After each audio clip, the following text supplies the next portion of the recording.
bahwa di tanggal 20 Februari 2013 itu orang tua atau ibu dari pelaku ya, Mario Dendi, mendatangi tanggal 21.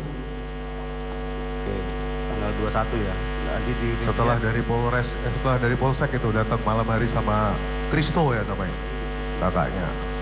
Baik. Sama Dolphy Rompas, 3 orang. Baik. Tanggal 21 ya? Iya. Oke. Kemudian ya nanti kita saling cross check ya. Saya juga akan menjadikan bukti bahwa pertemuan itu ya ini kan beda-beda sehari ya. Mungkin saya salah, mungkin juga 21 setelah dari Polsek Pesanggerahan. baik. Oke. Itu mencoba lagi untuk berbicara dengan bertemu Iya. kan, saudara saksi? Ketemu, malah ibunya pengen masuk ke ICU, tapi saya bilang nggak bisa, saya aja nggak bisa masuk, ibu mau masuk ngapain? Baik. Apakah pada saat itu ada juga upaya dari ibu itu untuk Iya, membantu? pindah ke rumah sakit yang terbaik aja. Saya bilang enggak, ini anak saya, nggak ada yang bisa ngatur-ngatur siapapun kecuali saya sendiri. Baik. Gitu. Iya. Apakah pada saat itu juga itu kan yang ditawarkan ya, yang ditawarkan? Apakah waktu itu ditawarkan misalnya sejumlah uang untuk dalam bentuk apapun penanggung pengobatan? Tidak, yang nawarin itu yang orang yang sebelumnya. Orang yang sebelumnya, Yang Karel gitu ya? salah satunya. Oh, yang dari 3 itu Iya. berbicara Berapapun, juga? Hah? berapapun, nanti kita yang akan cover. Berapapun ya. Oke, makanya saudara saksi menjadi yakin bahwa itu memang perwakilan karena di hari tanggal 20-nya Ibunya dikonfirmasi. bilang iya, kemarin ada yang di sini. Baik, itu. Baik. Kemudian dari pemberitaan juga saya lihat ada ayahnya ya, ayahnya Mario. Itu tanggal 22 ya, tanggal 22. Ayahnya sama ibunya sama Dolphy Rompas. Bertiga ya. Bertiga. Oh, jadi Dolphy sudah 2 kali ya. 3 kali, yang ketiga di Mayapada berdoa. Oh, yang berdoa itu tanggal 21 nggak ada berdoa? Itu di Mayapada yang berdoa itu. Di tanggal 27 berarti ya? Kurang tahu. Berarti oke. Pada saat ayahnya hadir di rumah sakit, pada saat itu bertiga dengan ibunya dan juga dengan pengacara yang lama ya, Dolphy ya. Yang dibahas ada nggak masalah? Enggak, waktu itu pas lihat dia saya langsung asam lambung tuh. Makanya yang nemuin teman-teman saya. Terus dijelasin udah ikutin aja jalur hukum, terus udah. Terus saya kan langsung dibawa ke ruang tunggu. Ya ketemunya di depan lift gitu. Terus saya digeser ke ruang tunggu, kemudian yang nemuin beberapa teman-teman saya. Kemudian di tanggal pertemuan yang terakhir komunikasi dengan pihak terdakwa Mario Dendi ya. Berarti itu yang dengan pengacaranya aja. Iya, udah itu aja. Itu bertemu Enggak, atau? saya nggak ketemuin, yang nemuin beberapa teman saya. Dan memang saya minta videoin ngapain gitu. Pengen tahu, ya itu ya berdoa sambil di videoin. Baik. Apakah pada saat itu juga ada penawaran untuk? Nggak ada, karena saya nggak ketemu juga itu. Nggak dari orang yang saudara utus? Oh nggak ada. Nggak ada informasi terkait itu ya? Baik. Jadi saya catat sudah ada 1, 2, 3, 4 kali upaya perdamaian yang dicoba ya, walaupun tidak pernah tercapai kesepakatan. Iya. Baik.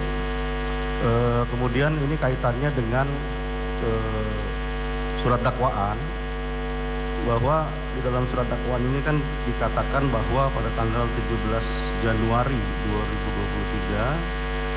2023 ini telah terjadi persetubuhan ya, antara David dengan Agnes. Pertanyaan saya, apakah hal tersebut pernah diceritakan oleh David kepada saudara? Enggak. Tidak pernah ya? Enggak pernah. Baik. Tadi kan juga saudara saksi sudah menjelaskan ya bahwa memang David menceritakan memiliki teman dekat ya, pacaran ya, dengan Agnes ya. Iya. Ya, di dalam dakwaan juga dikatakan bahwa sempat berpacaran sekitar bulan Desember dan putus di awal Januari. Apakah saksi juga mengetahui hal tersebut? Sudah tidak bersama lagi? Kalau jadiannya saya tahu, karena setelah itu kan saya ajak mereka makan bareng. Putusnya saya nggak tahu. Putusnya tidak tahu, dan sampai sejauh mana hubungannya juga tidak tahu. Nggak tahu. Baik, sementara lanjutkan. Terima kasih. Saksi, siapkan pertanyaan. Pertama-tama saya mengucapkan prihatin dengan kondisi saksi yang saat ini masih Kurang keras. ya. Saya pertama-tama mengucapkan prihatin lah. Jadi kami menyesalkan ada kejadian ini. Jadi pertanyaan saya ini lebih ke arah dengan dakwaan melanjuti apa yang saya tanyakan. Tadi saudara saksi menjelaskan tidak tahu mengetahui bahwa Agi berpacaran dengan David sekitar bulan Desember, dan Anda tidak tahu kapan putusnya, betul ya? Tadi saya ingat saksi mengatakan pertama kali saksi bertemu dengan AG, saksi mengatakan kalau David ada macam-macam, AG tolong sampai kepada saya, gitu ya? Iya. Kalau tidak salah. Nah, apakah ada hal-hal yang mungkin, atau pertanyaan jauh, apakah AG sering berhubung atau sering mengontak saksi sebagai ayah dari David?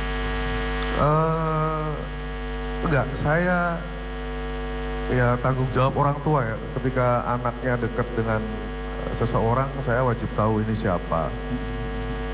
Terus ngobrol, sekolah di mana ya, basa-basi, biar kita saling tahu aja, saling kontrol, karena kan masih anak-anak ya.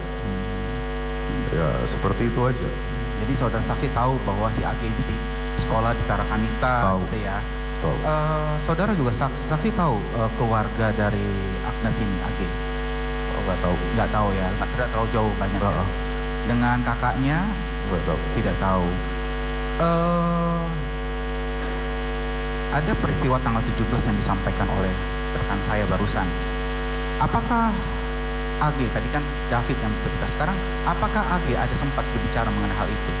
Menyampaikan? Tidak pernah. Oke, setelah tanggal 17 tidak ada. Pada saat tanggal 17, apakah saudara David, anak bapak, memang tinggal satu rumah atau beda rumah? Karena saya lihat tadi ada Pancoran, Iya, Lebak Bulus. Pancoran itu kantor sekaligus tempat tinggal. Kalau di Lebak Bulus itu kontrakan. Oh, kontrakan. Iya, dan David lebih sering di situ karena ngurusin kucing kan di situ. Oh, jadi David ada di Lebak Bulus ya Pak? Atau di Pancoran? Tadi kan Bapak ada dua tempat tuh, Pancoran dan Lebak Bulus. Ya, David itu kebiasaannya bahkan di chat yang terakhir juga sebelum kejadian ada. Tiap hari itu di Pancoran, Oh, tidur sama saya. Tapi dia selalu ke Lebak Bulus karena harus ngasih makan kucing. oh, biar Bahkan kucing. obrolan terakhir di handphone ini juga dia bilang, nanti setelah dari tempatnya Renjiro, dia akan ke Lebak Bulus untuk ngasih makan kucing. Oh, oke, oke. Kalau di Lebak Bulus yang tinggal siapa aja Pak? Ya kucing aja. Oh, hanya kucing aja, Iya. memang kontrakan untuk kucing ya? Iya. Baik. Pada tanggal 17, apakah David bersama dengan saudara saat itu, seharian? Atau Enggak, dia bersama saya itu kalau tidur aja. oh gitu? Iya, sama kalau mau berangkat sekolah, sama pulang sekolah. Setelah pulang sekolah, dia nanti akan keluar. Kalau ke Lebak Bulus, dia cuma akan bilang ke Lebak Bulus. Kalau selain di Lebak Bulus, dia akan memberitahukan. Kayak tadi misalnya ke Cipulir, yang maksudnya ke Renjiro. Kira-kira pulang sekolah jam berapa Pak? Di Banguntidur itu jam 2.30, 2.30 ya? 14.30. Kemudian dia pergi main gitu ya Pak ya? Pulang dulu pasti, Oh, pulang ganti. dulu. Ha. Pulang dulu kemudian pergi main gitu Iya. ya Pak ya? Kira-kira sampai di rumah jam berapa Pak? Ya rata-rata biasanya jam 5, jam 6. Jam Kecuali 6. kalau main yang seperti tadi saya sampaikan, spesifik ke rumah teman, dia selalu ngomong. Oke. Tadi Bapak menyebutkan ke Cipulir, udah pasti nih ke rumah Renjiro. Iya. Berarti Davidnya udah sering ya ke rumah Sering. Renjiro ya? Baik. Tadi juga Bapak mengatakan banyak keanehan-anehan. Iya. Saya coba flashback, tadi Bapak bilang bahwa mulai dari apa, asuransi, Iya. ya kan, masalah banyak lah. Banyak. Pasca kejadian, penyelidikan di Polsek, betul ya Pak ya? Betul. Polsek dan Polres. Polres ya. Kemudian hingga akhirnya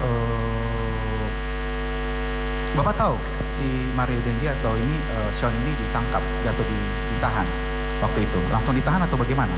Iya, polisinya bilang pelakunya sudah kita tahan. Pertama kali ditahan Bapak tahu di mana?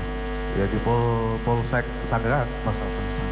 Karena gini Pak, ini kan saya pengen tahu juga apa yang Bapak lihat, Bapak ketahui ya. Nah, gini, Bapak penasihat hukum, Baik, ya. saksi ini tidak pernah ketemu dengan terdakwa. Saksi itu mendapat informasi Dari Bang Rustam. dari Rudi sama Pak Rustam dan Natalia. Karena yang mereka datang ke rumah sakit, Iya. itu ya perlu di ini ya. Baik. Baik. Betul. Ya. Apa arah pertanyaan saudara apa? Baik Yang Mulia, jadi ini terkait dengan banyaknya keanehan dari saudara. Ya. Saya mau akomodir apa yang karena ada mungkin hal-hal yang mungkin saudara saksi ungkapkan di luar melalui media dengan pengadilan, ada mengenai perlakuan si Mario Dendi ini yang bermewah-mewah, dapat privilege. Nah, saya mau bertanya hanya sebatas pengetahuan saksi aja. Mungkin saksi akan mencari tahu. Karena izin yang mau saksi, saya coba tadi cari di Google, ada baca-baca berita, saksi kan bekerja di tim cyber ya, cyber banser, betul ya? Gitu ya. Nah, dari apa yang akan saksi cari tahu, perlakuan apa yang mungkin saksi temukan? Ya, itu sih saya pikir nggak perlu ini ya. Kemarin sih Sebentar. Sebentar. Saksi itu tadi cuma menyampaikan apakah anak beberapa itu. Iya. Terus kalau saksi pun tidak pernah menerangkan di sidang ini ada perlakuan khusus untuk terdakwa.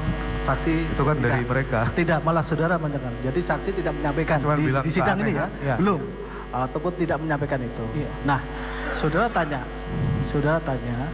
langsung aja. Iya. Apa yang sudah tanyakan? Ya, sepengetahuan saksi, apakah Mario Dendi mendapatkan perlakuan istimewa sejak penahanan dari Polsek, Polda, hingga sekarang masuk Cipinang dan Salemba? Ini kan panjang nih, Anda saksi. Tahu Sepengetahuan saya ya. Sepengetahuan saudara. Jelas. Karena itu dikonfirmasi sama bapaknya Shen kemarin di media juga menceritakan hal itu kan. Bahkan jangankan Mario Dendi, Shen aja mau dikasih handphone, kasih duit, boleh di cross check. Ya, itu yang saksi sampaikan. Betul seperti itu. Tapi hanya sebatas itu. Iya. Takutnya ada rupanya dikasih makanan, kirim makanan McD atau bagaimana gitu. Nggak tahu, itu Tidak mungkin. ya? Atau perlakuan di kamar yang ber-AC gitu. Saya cuma mengkonfirmasi itu aja. Nggak tahu. Nggak tahu. Mungkin bahwa Bapak lebih tahu. Dilanjutkan yang